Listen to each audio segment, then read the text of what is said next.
With your product market fit ironed out, it's time to move forward and identify opportunities to gain traction. You built the product, but now people need to know that the best solution to their problem is available. If your product really excels, then your next step is to draw the interest of early adopters.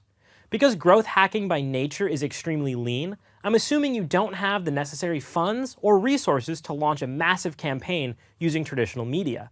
Instead, you'll need to find opportunities that'll draw attention to your business.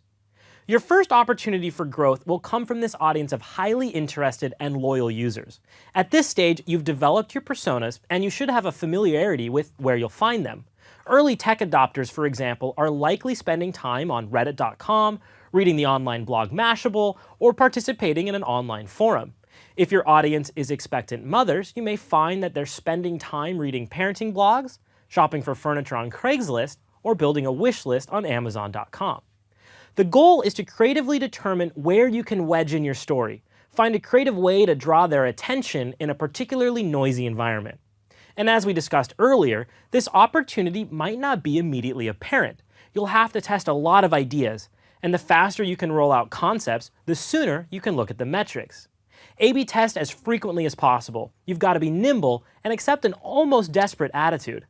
You might need to bend the rules, look at things from a different perspective, and explore uncharted territory.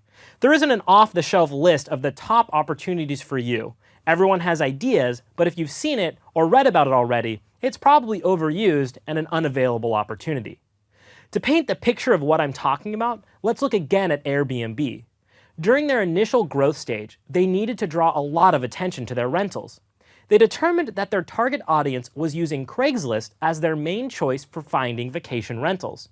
So they built an interface that allowed users on the site to automatically post their Airbnb listing to Craigslist, a move that was a complete departure from traditional marketing.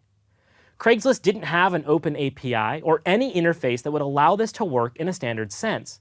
But Airbnb reverse engineered how listings were submitted to Craigslist, and they built an automated platform in a space where tools didn't exist. They didn't do it with the support or the knowledge of Craigslist.